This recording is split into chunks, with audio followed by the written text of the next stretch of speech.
저는 이 한국 경제 시한폭탄이 세계 경제 시한폭탄과 더불어 터질 거라고 생각을 하고 그 시간이 이제 가시권에 들어왔다고 봅니다. 자, 저를 비아냥거리고 맨날 위기 온다 하고 입에 올리고 있다며 비아냥거리는 애들이 있는데요. 그런 애들이 제 방송을 처음부터 끝까지 성의 있게 들어본 친구들인가 저는 의문을 가집니다. 성의 있게 몇 년간을 꾸준히 들어본 사람들은 현재의 이 위기가 우연한 위기가 아니라 째깍 시한폭탄이 맞추어 놓은 예정 시간을 향해서 가고 있다라는 것이 명확하게 나오는 겁니다. 제가 이 이야기를 반복하는 거는요, 경제에 충격을 주려고 하는 것도 아니고 피할 수 없는 일이 다가오니까 각자가 거기에 대해서 대비해서 살아남아야 하는 일이 중요하다고 그 이야기를 하는 겁니다. 오늘에만 나타난 이 위험한 일들, 즉 곧 폭발이 임박했음을 알리는 내용들을 제가 좀 말씀드리겠습니다. 자, 이자 비용도 못 버는 일시적 한계 기업이 한국의 34.1%라고 이야기를 하고 있습니다. 평균이 34.1인데 제조업은 30.8, 부동산에는 52.2, 사업시설관리업은 59.5, 숙박 음식업은 76.4로 나왔습니다. 자, 이거는 전체를 전수조사한 게 아니라 국내 외부 감사기업 17,827개를 대상으로 21년 영업이익이 작년에 벌어서 얻은 이익이 이자 비용보다 적은 일시적 한계 영업기업 비중이 34.1%다. 그래서 이들은 금리 상승에 특히 취약했고 금리가 3% 상승하면 일시적 한계 기업의 비중이 47.2%까지 증가하고 조사 대상 숙박 음식 업체 대다수가 84.3%가 일시적 한계 기업에 도달되어 있다라고 말을 하고 있습니다. 자, 대기업은 27.6%, 중소기업은 35.5%. 자, 작년에 한 해를 계산했기 때문에 일시적이라는 표현을 썼지만 전체적으로 좀비기업, 즉 벌어들인 영업이익이 이자 비용도 안 되는 기업이 이것보다는 많을 것이라는 것이 대체적인 평가고 박근혜 정부부터 좀비기업 정리가 지적되어 왔는데 이것이 전혀 나아지지 않고 있습니다. 자, 우리나라 가구도 17%가 적자라고 합니다. 우리나라 가구가 2052만 가구인데 그 중에 354만 가구 17.2%가 적자 가구고 연평균 4,600만 원을 벌지만은 원리금 상환액이 소득의 99.3%, 4,500만 원이 된다는 겁니다. 그러니까 벌어들인 돈 중에 0.7%만 빼고 남은 것은 다 원리금 상환에 빚 갚는 데 쓰고 있다. 그러니까 식비, 주거비, 교통비 등 필수 소비 지출 2,400만 원을 하고 나면 1년에 마이너스 상태라는 거죠. 또다시 빚에 눈을 돌리게 된다는 겁니다. 이런 적자 가구는 금융부채가 저축액의 1.6배가 넘는다고 합니다.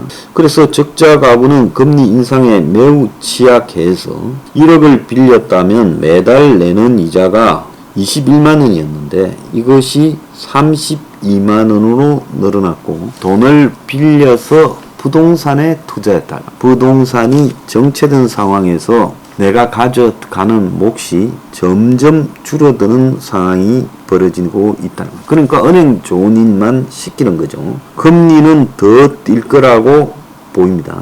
자, 그래도 연끌해서 부동산 산 사람은 부동산이 어디 가는 거는 아니니까 좀 낫고 가치 하락도 좀 시간이 걸리는데 주식이니 코인이니 NFT니 이런 데다가 비투한 사람은 아예 빚내서 투자한 대상은 쪼그라들어버리고 이자만 늘어나고 있다는 겁니다. 그래서 가만히 있어도 가치가 상승하는 그런 불장이라는 것은 이미 끝이 났어요. 자, 그래서 젊은 세대가 7%가 넘는 대출이자의 무서움을 모르고 최근 급격한 유동성 증가로 자산 가격이 오르면서 집값, 부동산, 코인이 오르면서 모두가 투자의 신이 된 듯한 느낌이지만은 지금은 환경이 변했고 빚의 노예로 전락하는 것이 순식간이다라는 이야기가 나오고 있습니다. 자, 이와 비슷하게 오늘 지적된 하나의 칼럼이 있어요. 무모함의 시대, 복근형 투자를 한국 사람들이 하고 있다는 겁니다. 자, 그 자리에서 워렌 버핏이 주주총회를 열고 거기에 많은 미국의 금융 전문가들이 모였는데 요즘 주식시장 투자 행태를 강하게 비판했다는 거예요. 월스트리트 이 금융사가 투기적 행동을 부추기고 있다. 이들은 자본주의라는 식탁에서 바닥으로 떨어지는 빵 부스러기를 챙겨 어떤 식으로든 돈을 번다. 최근에 투기적 투자 행위를 보면서 터무니없다는 생각이 들고 정상적 투자가 아닌 투기성이 강한 거래를 부추겨 대기업이 정시 포크판에 칩으로 전락했다라는 말을 하고 있습니다. 자, 정권업계에 따르면 20대 한국 남성의 연간 거래 회전율이 6,000%, 즉 잔고 100만원으로 6천만원 거래를 하고 있다라고 한다는 거예요. 자, 개인 투자자 20만 명을 투자를 분석해 보니까 단타를 투기적인 데다가 하고 있다는 겁니다. 그래서 신규 투자자의 60%가 벌써 손실을 본 걸로 나오고 있고, 자, 암호화폐 시장에서는 루나 보유자가 28만 명. 자, 지난해 말에는 9만 명이었는데, 그러니까 오히려 이 루나 테라 사태가 벌어지고 난 이후에 급증했다는 거예요. 사실상 주식시장은 예측하기가 거의 어렵고 이런 시장에서 푼돈을 가진 사람이 아니면 빚을 낸 돈을 가지고 돈을 딴다라는 것은 거의 어려운 겁니다. 요즘처럼 시장이 급등락하고 인플레이션 공급망 충격이 있는 상황에서 젊은 사람들이 복근형 투자를 나선다. 이건 굉장히 어려운 거죠. 자, 오늘 보면 사모펀드의 질주 약정액 1년 새 20조 늘어 96조에서 116조로 기관 전용 펀드 규제를 풀자 이렇게 늘어났다. 제가 하나 말씀드립니다. 사모펀드 투자한 돈은 남돈이라고 생각하세요. 오늘 또 다른 조사도 있습니다. 자재값, 인건비 비싸, 장사에도 남는 게 없다. 자영업자에 대해서 800명을 길거리 조사를 했어요. 다니면서 직접 대면 조사를 4개 광역시 60개 업종에 대해서 했다고 합니다. 61%가 대출로 연명하고 있다. 그래서 원자재 인건비 가격이 너무 올라 15년 내에 이런 일이 없었다. 직원 한 명 인건비만큼 식자재 가격이 올라버리니까 영업시간을 늘려봤자 손해가 더 커진다. 대부 업체에서 돈을 빌려 신용 등급이 어려울 정도로 떨어졌다. 월세가 5개월 밀려 답이 없다. 매출이 반토막 나고 생활비가 부족하고 세금도 미납되어 있다. 이들 자영업자는 2-3개월 후에 경기 전망에 대해 42.5%가 나빠진다. 좋아진다는 22.9밖에 없어요. 대출이자 부담이 커졌다가 74.9, 대출로 연명하는 자영업자가 늘었다가 61.3, 3개월, 최근 3개월 이내 주변 사업장 폐장을 봤다가 전체 업종에서 69.9, 건설업에서 83.3입니다. 물가가 더 오를 거라고 보는 사람이 81%. 매출 늘리는 게 유일한 희망인데 물가 폭등으로 소비가 준다. 자, 이와 관련해서 나오는 이야기가 있죠. 코로나 이제 다 풀어줬더니만 영업 제한 한 일주일 반짝하다가 이제는 밤에 9시만 넘어도 손님이 없다. 지금 이렇게 이야기가 나오고 있습니다. 그러니까 의미가 없다는 거예요. 경제 불황이 근본이지 코로나로 이렇게 매출이 줄었다는 것도 사실은 맞는 말이 아니다는 거예요. 자, 그러면서 이 자영업자들은 온라인 플랫폼 수수료 낮춰주세요 하는 것이 제일 큰 희망이다라는 겁니다.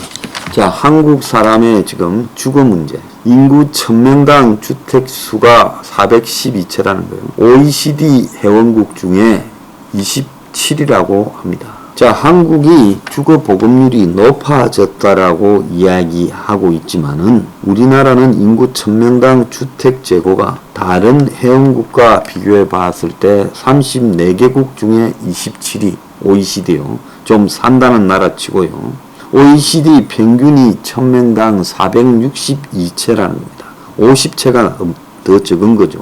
프랑스 1000명당 590채, 독일 509채, 일본 494채, 미국 425채라는 겁니다. 그러니까 한국이 미국보다도 더 낫다. 미국이 주거 사정이 서민들한테 매우 열악한 나라죠. 우리나라 이 자가 보급률을 한국 정부는 60.6%라고 이야기를 하고 있습니다. OECD 34개국 중에 33%라고 해요.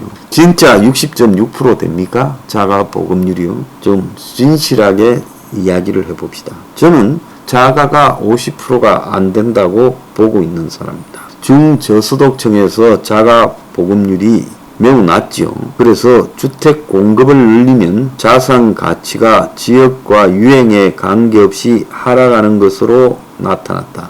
그래서 주택 공급을 늘려야 가격을 안정시킬 수 있다. 한국은행 조사국이 발표한 겁니다. 그래서 오늘 아침에 신문에 보면 공급 절벽 풀어라. 분양가 규제 푼다. 이제 분양가 규제 푼다는 거예요. 그러면 분양가가 그냥 아주 엄청나게 올라가겠지요. 자, 천정부지로 뛰어오를 겁니다. 지금 대한민국에 제가 오늘 말씀드린 자영업 그리고 한계기업 그리고 주거 보급률 이런 문제들을 여러분들이 좀 보시면서요, 들으시면서 좀 느끼는 게 없습니까? 굉장히 암울한 상황으로 가고 있다는 겁니다. 자, 제 방송 들으면 암울해져서 싫다고요? 자, 싫은 게 아니라 이런 현실을 바라보면서 여러분들도 자각을 하고 변하도록 해야죠. 사회에 대한 시각을요. 그래서 아무래도 자꾸 방송하는 겁니다.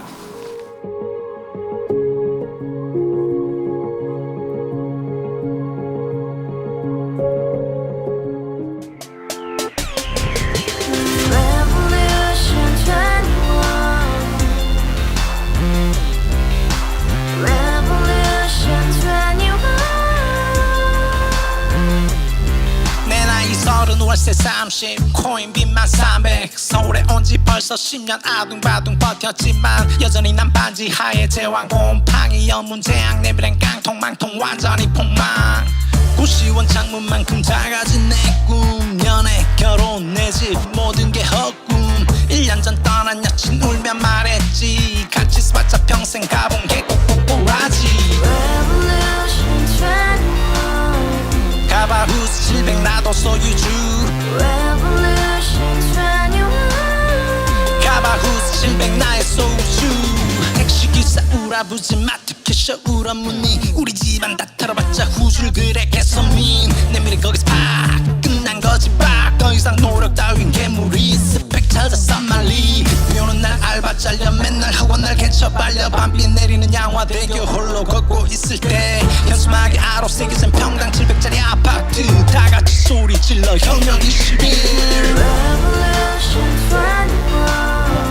가바후스 700 나도 소유주 가바후스 700 나의 소유주 Together in the house, brand new day, and your dream had just begun. Revolution 21, only hope and happiness. 너의 곁에 내가 영원히 함께. 지금까지 정치인들 입만 열면 찝찝찝 개소리 멍멍멍 쳐다